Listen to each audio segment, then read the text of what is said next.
할렐루야. 오늘도 하나님의 은혜와 평강이 여러분 가운데 함께 하기를 축복합니다. 오늘도 본문의 말씀을 통해서 나에게 말씀하시는 하나님의 그 말씀을 듣는 은혜로운 시간이 되기를 축원합니다. 총선이 마쳤습니다. 한참 개표 중에 있는 것 같습니다. 우리나라는 대통령 중심제이기 때문에 대통령이 이제 중심으로 나라를 다스리지만은 삼권이 분립이 돼서 서로 힘의 균형을 이루면서 나라를 운영하게 됩니다.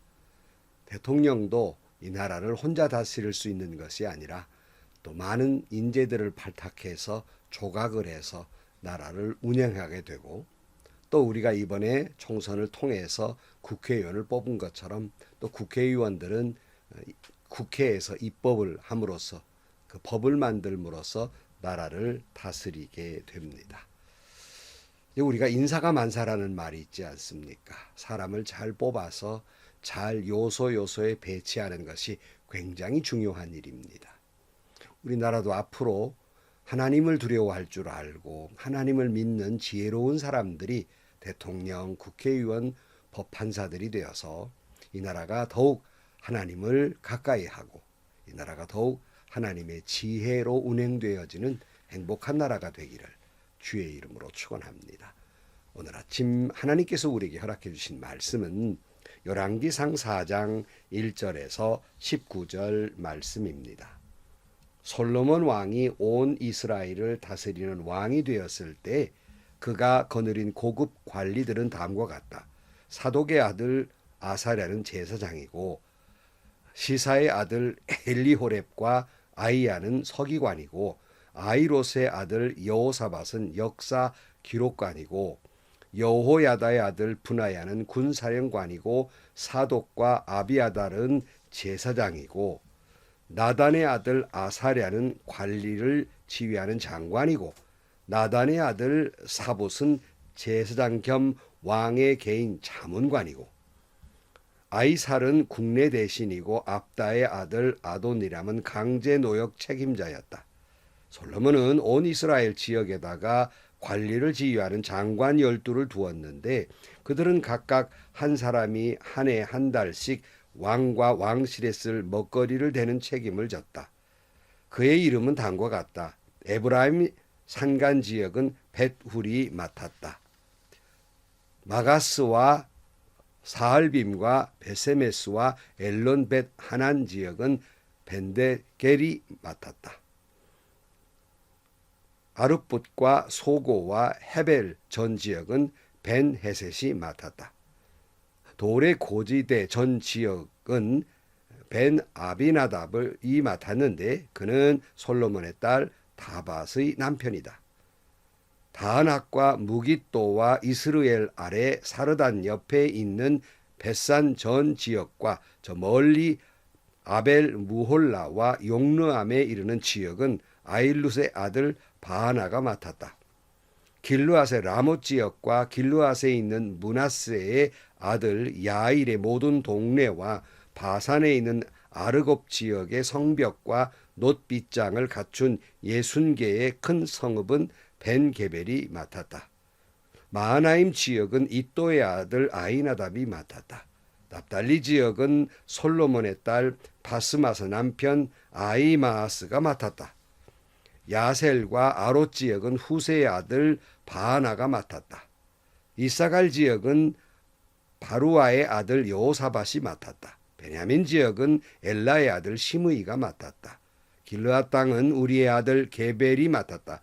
이곳 길르앗은 아모리 사람 왕 시혼과 바산 왕 옥의 땅이었다.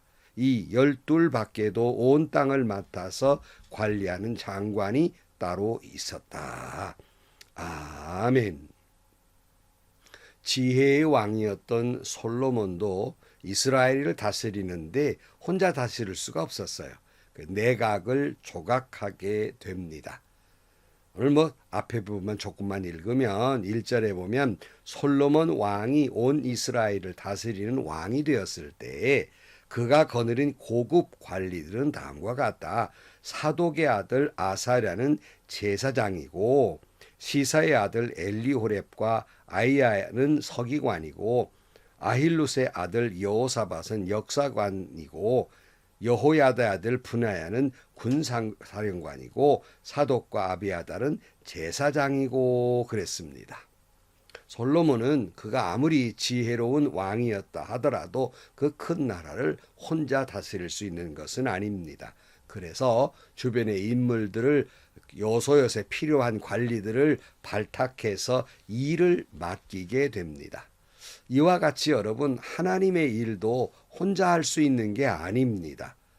하나님도 사람을 통하여 일하셨던 것처럼 하나님의 일은 나 혼자 할 수 있는 것이 아니라 늘 함께하는 거예요.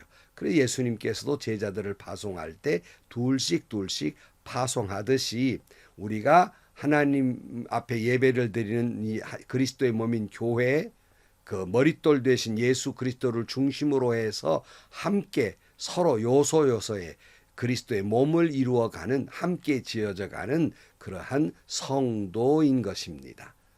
고린도서 12장 27절 이하에 뭐라고 돼 있습니까? 여러분은 그리스도의 몸이요 따로따로는 지체들입니다. 하나님께서 교회 안에 몇몇 일꾼을 세우셨습니다. 그들은 첫째는 사도요, 둘째는 예언자요, 셋째는 교사요, 다음은 기적을 행하는 사람이요, 다음은 병 고치는 은사를 받은 사람이요, 남을 도와주는 사람이요, 관리하는 사람이요, 여러 가지 방언으로 말하는 사람입니다. 그러니 모두가 사도이겠습니까? 모두가 예언자이겠습니까? 모두가 교사이겠습니까? 모두가 기적을 행하는 사람이겠습니까? 모두가 병 고치는 은사를 받은 사람이겠습니까? 모두가 방언을 말하는 사람이겠습니까? 모두가 통역하는 사람이겠습니까? 그러나 여러분은 더 큰 은사를 열심히 구하십시오. 이제 내가 가장 좋은 길을 여러분에게 보여드리겠습니다가 12장 마지막이에요. 그리고는 길을 보여드리겠습니다 하고 13장 1절이 뭐라고 되어 있습니까? 좋은 길을 보여드리겠습니다. 내가 사람의 모든 말과 천사의 말을 할 수 있을지라도 내게 사랑이 없으면 울리는 징이나 요란한 괭과리가 될 뿐입니다. 내가 예언하는 능력을 가지고 있을지라도, 또 모든 비밀과 모든 지식을 가지고 있을지라도, 또 산을 옮길 만한 모든 믿음을 가지고 있을지라도 사랑이 없으면 아무것도 아닙니다. 무슨 말이에요? 교회 안에는 다양한 직책이 있다는 거예요. 모두가 목사로 할 수 있는 게 아니잖아요. 모두가 장로일 수는 없잖아요. 다양한 지체들이 있지요. 그런데 이게 다 좋은 은사들인데 가장 더 좋은 것, 모든 사람이 가져야 할 것, 그것은 사랑의 은사라 그래서 유명한 고린도전서 13장이 사랑장이 이어서 나오는 것이 아니겠습니까? 여러분이 섬기는 교회에서 어떤 일은 중요하고 어떤 일은 덜 중요한 일이 있습니까? 어느 누구는 그래서 중요한 인물이고 누구는 없어도 되는 사람입니까? 목사와 장로는 뭐 높고 가장 중요한 사람이고 뭐 다른 직분 가진 성도는 뭐 그렇게 중요하지 않는 그런 직책입니까? 그게 아니에요. 모두는 다 소중하고 중요하고 귀한 분들이에요. 어느 한 나사만 빠져도요, 그 골리앗 같은 크레인이 조그마한 나사 하나 빠졌다고 못 움직이는 거예요. 하나님의 나라는요, 다 소중한 분들이에요. 1000명이면 1000분이 다 소중한 분들이에요. 하나라도 없어서는 안 되는 분들이란 말이에요. 특별히 다 사랑해야 할 사람들인 겁니다. 그래서 내가 먼저 사랑하고, 내가 먼저 손 내밀고, 내가 먼저 기도하고, 내가 먼저 헌신하고, 내가 먼저 그저 헌신하고 희생하는 삶을 살아갈 때에 교회는 천국 같은 교회가 되는 겁니다. 자, 그런데 여기서 솔로몬은 내각을 구성하면서 첫 번째가 뭐냐고 봤더니 제사장을 세우는데 가장 먼저 세운 사람이 사독의 아들 아사라는 제사장이었다. 솔로몬은 다른 그 무엇보다도 하나님께 예배드리는 것, 이것이 굉장히 중요한 일이었습니다. 가장 먼저 세웠던 것은 뭐 그렇다고 사람 아사 자체가 높은 사람이라든가 제일 중요한 사람이 아니라 예배가 중요하다는 말씀입니다. 여러분, 교회에서요, 예배보다도 중요한 일은 없어요. 여러분, 예배를 소홀히 하는 선교가 있을 수 있습니까? 기도를 소홀히 하는 교육이 있을 수 있습니까? 기도하지 않고 무슨 병 고치는 은사가 있을 수 있습니까? 아니 예배도 하지 아니하고 뭐 구제만 앞서면 됩니까? 여러분 교회는요 병원도 아니고요 학교도 아니고요 구제 기관도 아니에요. 주님 뭐라고 말씀하셨습니까? 교회는 예배하는 곳이고 하나님께 기도하는 곳이에요. 이게 제일 중요한 것입니다. 그런데 개인적으로는 어떤 분들은 굉장히 선교에 관심이 있고 어떤 분들은 구제에 관심이 있어요. 그건 귀한 일이죠. 그러다 보니까 자칫 예배보다 선교가 더 중요하고 예배보다 구제하는 일이 더 중시하고 여기에 더 관심을 갖는 경향이 있다는 거. 이건 잘못이라는 겁니다. 사실 모든 게 다 중요한 일인데요. 뭐 어느 것 하나 중요한 일이 아니고 무엇이 더 중요하냐 하는 건 넌센스입니다. 굳이 말하자면 예배가 더 중요하다는 거예요. 기도가 더 중요하다는 거예요. 이거 없이는 어떤 것도 온전할 수가 없기 때문입니다. 예배는 생명입니다. 이걸 제가 이 말씀 속에 강조하는 이유는 요즘 교회들을 보면 어떤 교회는 오늘 명절이니까 1, 2, 3부 예배 드린 거 한 번에 줄여서 예배를 드리고 오후 예배는 드리지 맙시다. 다 집에서 다 알아서 하세요. 이러는 교회들이 있습니다. 또 구역 예배, 뭐 어떤 분들은 목장 예배 그러는데요. 구역 예배, 아유 요즘 더운데 어떻게 돌아다닙니까? 아이고 더우니까 휴가도 있고 방학도 있는데 우리도 휴가 좀 하십시다. 방학 갑시다. 저도 목회 내내 그 말 계속 교인들에게 들어온 말이에요. 절대로 허용을 하지 않았지만 아이고 방학합시다. 그런 것이 합리적이고 지혜롭고 편리한 일이고 이렇게 생각을 해요. 그러다가 여러분 나중에 결국 이렇게 연장되면 아이고 목사님 이 더운데 무슨 예배는 예배입니까? 주일날 예배 한 달 동안 쉽시다. 이렇게 하게 된다는 거. 예배는 각자 집에서 드리고 에어컨 켜놓고 그리고 이제 헌금 온라인으로 보내면 되지 않겠습니까? 이렇게 된다는 거예요. 아마 이런 말 들으면 여러분들은 피식 웃습니다. 아이고 목사님 나가도 너무 나가셨네. 아마 그러실 거예요. 뭐 그럴 수 있습니다. 노인네 노파심이라고 해도 저는 그거 틀렸다고 말하지 않습니다. 아마 그럴 겁니다. 제가. 그러나 분명한 것이 있다면 그처럼 예배가 소홀히 된다는 거예요. 자꾸 예배를 없애거나 축약하거나 하다 보면 자꾸 교인들로 하여금 아이고 더운데 예배 한번 좀 빠지면 또 어때? 오늘 주일로 너무 더우니까 쉬자. 너무 피곤하니까 쉬자. 이렇게 생각을 하고 그것이 너무 광신자 되지 아니하고 합리적인 일이고 지혜로운 일이고 현대적인 일이고 심지어 멋있는 일이고 이걸 허락하는 목사님은 정말 앞서 나가신 분이고 멋진 분이고 이걸 허락하는 장로님은 미래지향적인 장로라고 칭찬받게 됩니다. 여러분 결국 이렇게 되는 거예요. 모든 걸 종합해서 여러분이 다시 반문합니다. 명절이라고 예배 한번 좀 쉬고 덥다고 교회 한번 좀 쉬는 것이 하나님이 좋아하실까요? 하나님이 기뻐하실까요? 너 참 지혜롭다. 그 잘하는 일이다. 한번 좀 쉬어라. 그러실까요? 거기에 그렇다고 생각하고 예라고 대답할 수 있다면 그러셔도 됩니다. 그러나 그 질문에 예라는 대답이 너무 부끄럽고 황송하다면 그래서는 안 되는 일입니다. 목사님 여러분, 목사가 예배를 줄이기에 앞서 나간다면 목사 스스로가 자신을 무너뜨리는 겁니다. 주일 오후 예배, 수요 예배, 새벽 예배를 목사 스스로가 자꾸 축약하고 스스로 없애는 것은 목사 스스로의 존재감, 목사 스스로가 자기가 필요 없는 사람이 되기를 자청하는 것과 마찬가지입니다. 정신 차려야 됩니다. 예배는 생명입니다. 그 다음 보면 솔로몬이 그 다음에 조각을 하면서 좀 눈에 띄는 것은 나단의 아들 중에서 아사는 관리를 지휘하는 장관이고 사붓은 제사장 겸 개인 자문관으로 임명을 하게 됩니다. 근데 여러분 나단이 어떤 사람입니까? 그 솔로몬의 아버지 다윗이 잘못했을 때 쫓아나가서 당신이 그따위 죄를 지었다고 왕에게 아주 그냥 단단히 꽐을 일렀던 사람 아닙니까?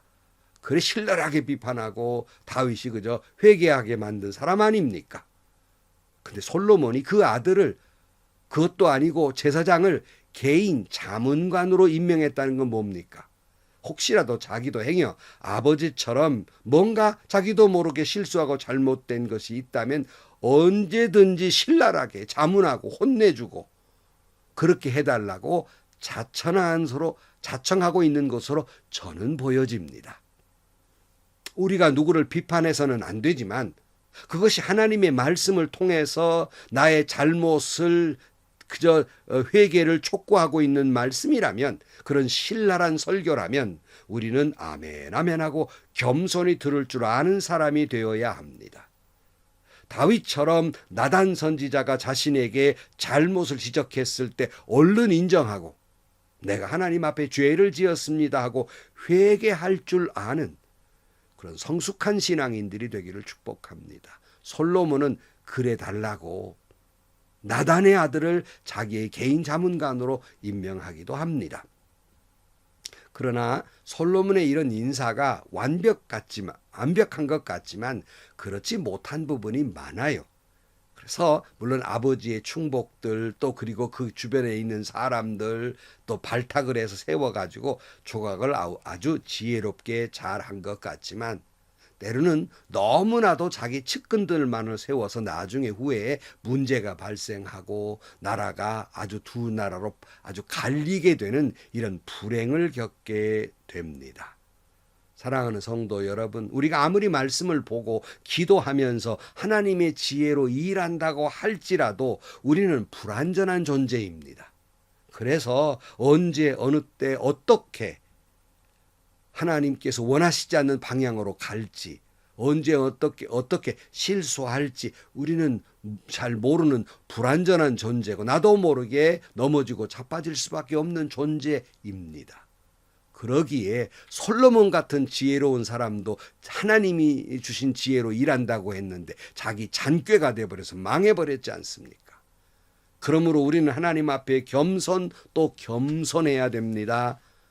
사랑하는 성도 여러분, 우리는 완벽하지 않아요. 지금 보는 내가 명명백백하게 100% 완벽하다? 그런 게 어디 있습니까? 정말 불완전한 존재예요. 여러분, 지금은 완벽한 지혜라고 생각하십니까? 어리석습니다. 그거 40점짜리밖에 안 되는 거예요.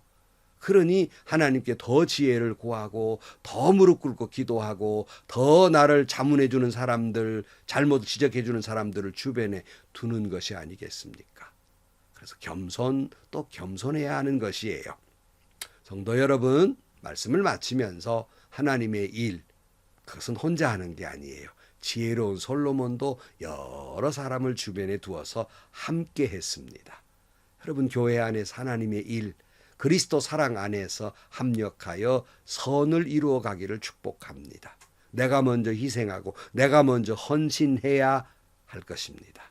또 하나, 여러분, 우리가 신앙생활을 하면서 나단 선지자의 호통에도 아멘하고 겸손히 죄를 고백한 다윗처럼 하나님의 말씀이 들려질 때 그것이 비수처럼 나를 날카롭게 찌르고 나를 힘들게 하고 괴롭히는 그런 말씀이 내게 들려질 때 아멘 하면서 하나님 말씀을 들으니 내가 범죄했습니다 하고 겸손히 회개할 줄 아는 성숙한 신앙인이 되기를 축복합니다. 짐짓 그런 말씀을 불어드리려고 하는 사람이어야지, 그런 말씀이 들릴 때 나를 찌르니 째니 나를 겨냥하느니 삐치고 시험 들고 싸우고 이런 사람이 돼서는 안 되는 겁니다. 그리고 아무리 내가 실수하지 않고 하나님 보시기에 의롭게 헌신한다 할지라도, 그렇게 하나님이 일하기를 원한다 할지라도 저나 여러분이나 실수할 수밖에 없는 죄인이에요. 실수하려고 한 것이 아니라 우리는 그럴 수밖에 없는 죄인입니다. 여러분, 지금 뭔가 나는 완벽하게 잘하고 있다고 생각하십니까? 나 지금 잘 나가고 있다고 생각하십니까? 어리석습니다. 여러분, 이런 순간에도 나는 실수하는 존재예요. 그러니 하나님 앞에 하나님이 일하면서 겸손으로 사명을 감당하실 수 있기를 축복합니다. 기도하시겠습니다. 하나님 아버지, 그처럼 지혜로운 솔로몬도 혼자 일하는 것이 아니라 함께 일했으며 언제나 나단 선자 같은 사람을 주변에 두면서 늘 자신에게 그 죄를 고발하게 하는 그 말을 듣기를 즐겨했던 그런 지혜로운 왕처럼 저희들도 교회 안에서 함께 협력하여 하나님의 일하게 하시고, 때로는 나의 잘못을 하나님의 말씀을 통해 지적해 올 때 아멘 아멘 하고 내가 하나님 앞에 죄를 지었다고 고백할 줄 알고 회개할 줄 아는 성숙한 신앙인이 되게 하여 주옵소서. 아무리 우리가 하나님의 말씀대로 흠도 티도 없이 온전하게 하나님의 일하려고 몸부림치지만 솔로몬도 실수한 것처럼 저희들도 실수할 수밖에 없는 존재입니다. 주님 나를 붙들어 주셔서 주의 일을 잘 감당할 수 있도록 도와주시고, 그러기에 주님만 의지하고 또 겸손하게 주의 일하는 직분자들이 되게 하여 주옵소서. 예수님의 이름으로 기도하옵나이다. 아멘. 진짜 훌륭한 리더는요, 혼자 일 다 하는 사람이 아닙니다. 일을 자꾸 잘 나누어 줄 아는 사람이에요. 교회도 보면 목사님들 중에는 그 남에게 못 막 혼자 다 틀어주고 하시는 분들이 계세요. 그건 좋은 리더 아닙니다. 좋은 사람을 발탁해서 일하게 해야 그분이 더 잘할 수 있고 그분의 신앙도 더 성숙해져 가는 것입니다. 맡길 줄 아는 것은 하나님을 믿기에 맡길 줄 아는 것입니다. 여러분, 다시 말씀드립니다. 교회는 혼자 일하는 게 아니에요. 함께 사랑으로 일하는 곳입니다. 오늘도 겸손하게 주어진 사명을 감당하는 여러분들이 되시기를 축복합니다. 행복하시고요. 좋은 일이 가득한 하루가 되시기를 주님의 이름으로 간절히 축원합니다.